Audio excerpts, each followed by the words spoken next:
AAA gaming has become unrecognizable and frankly desperate in the past couple of years, with a couple exceptions here and there, but somehow we have went from the peak of what gaming would be, where they provide to you a full experience at the price of $50, $60, even $70, to just get genuine slop. Microtransactions, cut content, developers not delivering on promises, supposed to get an update one day, and the update comes a year later. Foreshadowing, by the way. How do we go from the glory days of Halo being an innovative shooter that changed the genre with a fantastic story, creating unforgettable memories with your friends, playing the campaign, Red versus Blue, LAN party, insane montages, to the soulless shell that we have in today in the big 2026? If you haven't heard, there's a report saying that Halo Infinite Battle Royale was canceled in favor, drum roll please, for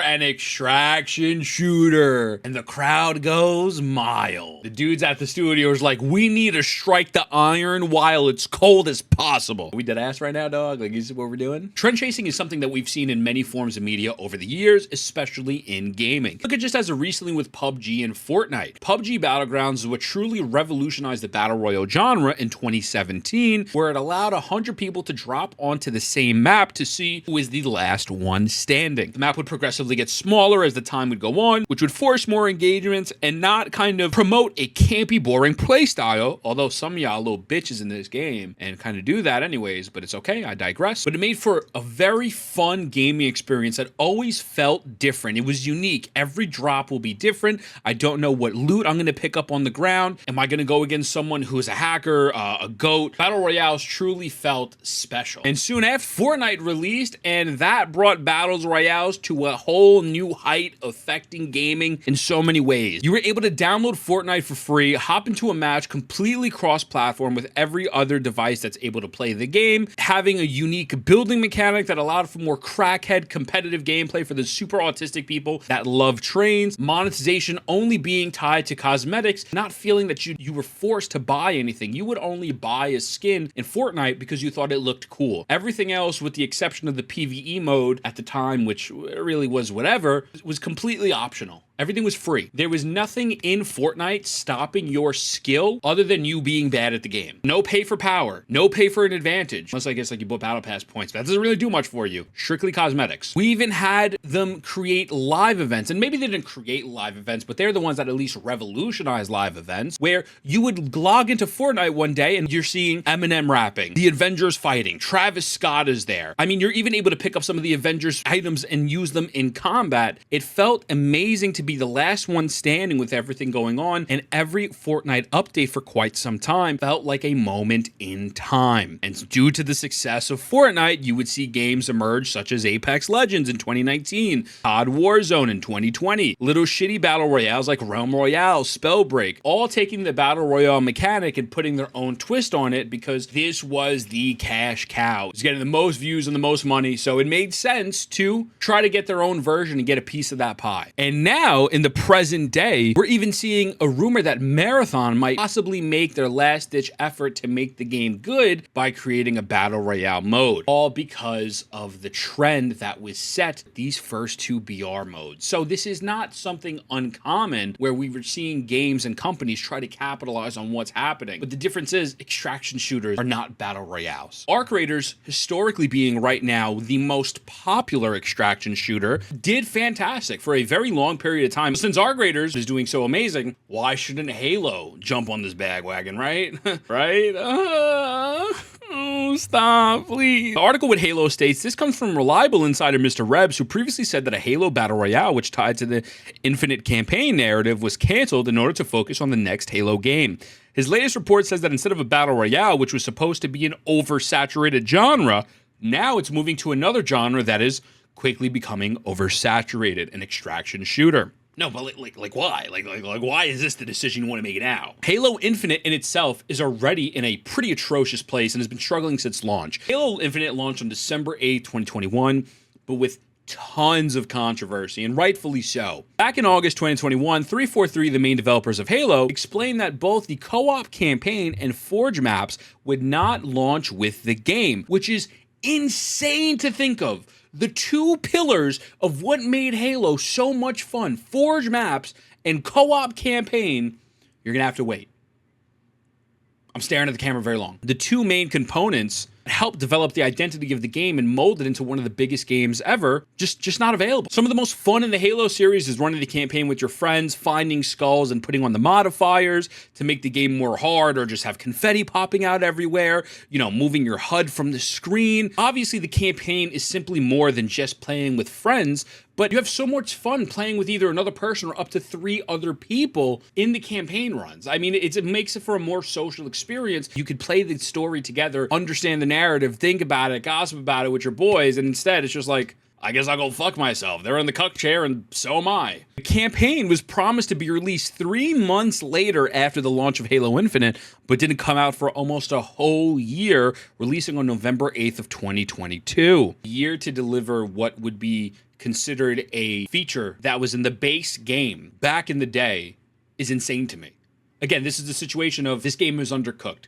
It should have never been shipped prior. There was no reason, even if the multiplayer was free to access. There's tons of controversy with the multiplayer in itself. That is a whole other video to watch. I'm given a shallow product. And again, with Forge missing, this was another massive telltale sign of, listen, brother, this game should have been delayed and not released. Since the introduction of Forge in Halo 3, you were able to make fun, crazy, interactive maps and mini games, and maybe you're getting bored of playing the campaign. Maybe you're getting bored of playing the regular PvP. Let me go into Forge and fuck around with some hammers. Let me just do some bullshit. It's gone. I don't have the option to have more fun or even create a map to enable people to have fun. All I could do is play my Halo Infinite campaign solo or play comp and only level up my XP through really fucking annoying challenges. What were we thinking here? This content not being available on launch with a mix of bad monetization, lack of consistent updates, it was just a recipe for disaster. So what's gonna save the Halo series? I'll tell you, it's definitely not making a better game with more fun maps, more fun guns, and tons of different updates to actually make the game feel alive again. No, it's a fucking extraction shooter. Of course. I didn't even think of that. There's something frustrating seeing developers do literally every single thing other than make the right decision to revive their games and make good on the wrongs when they have delivered a product that is trash. Instead of trying to getting content out in a timely manner, innovate on the genre, or find anything, a crumb to make me truly want to download Halo again, we're stuck with, hey, let's just hop on a trend and hopefully make some money. And don't get me wrong, the extraction shooter genre, it has its own audience, but I'm not sure if this is the correct move for Halo or honestly any other studio to get into at the moment. We're currently seeing ARC Raiders go through their own downtrend as we're experiencing an 80% player loss. Developers themselves have admitted that there isn't enough content in ARC Raiders for people to consume, and even when they add content, it's not enough to keep people coming back. The extraction shooters, you have this weird situation of the game's going to be more focused on fighting random bots, so PvE, or is it going to be more focused on PvP instances and developing either side of this coin, its own positives, but its own negatives as well. Might scare some players away, but also bring in a completely different audience. When the game's going to focus more on PvE engagements, you're looking at way less friction and less unpredictability,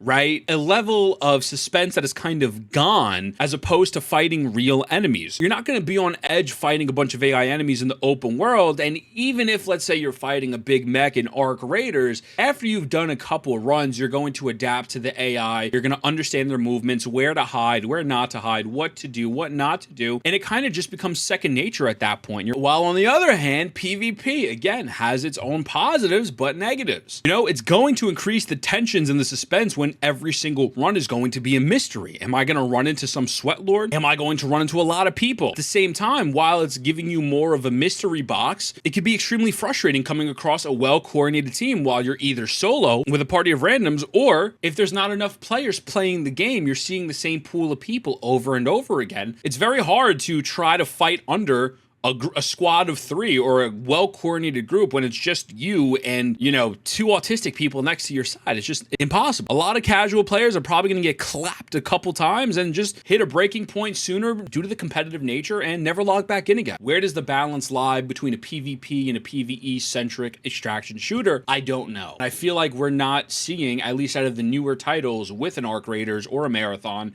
a true balance of that at the moment because both games are down. Tracker, we'd have a with 343 Studios, I don't see them finding the answer to this problem at all. I, in fact, think it'll probably just be a worse product. I hope I'm wrong, but how can I trust the developers who gave me a free multiplayer, a campaign to buy that I can't run with my friends, and didn't drop Forge in a campaign co-op till a year later? If 343 Studios is struggling to make Halo's arena shooters, which is a genre that they're well established in and have tons of experience with, be interesting, I don't know if I can trust them to develop a completely different game just slapping the Halo name onto it in a genre they have not touched before. And again, goes circling back to Marathon, it's a perfect example of a studio that at one point had a good reputation, not so much anymore, but a studio that was known for developing enjoyable, fun gun gameplay through games like Destiny and Halo, not being able to deliver on the extraction shooter genre. Numbers are dwindling on Steam charts, more and more people are stepping away as it's scrambling to figure out what's next. My prediction is we're just going to see studios throw millions of dollars at this genre of game until someone finds true longevity with the extraction shooter, making it way more saturated. Players are going to be frustrated with the fact that so many of these are coming out. Some of them might not even last, and it'll probably just fizzle out unless someone can find that lightning in a bottle again, which I don't know if it's possible. I mean, right now we're literally seeing Epic Games saying that they are going to be making their own version of extraction shooter with fucking Disney characters. I can't wait to drop in with Mickey Mouse and get my staff from Kingdom Hearts. Thora! They gotta fix Fortnite first, please. So chasing trends are not always the answer, and sadly a game franchise that was already struggling and felt pretty down, I think is gonna get a lot worse. Hopefully I'm wrong, but I don't have faith. With that being said, I love you. I'll see you mother in the next one.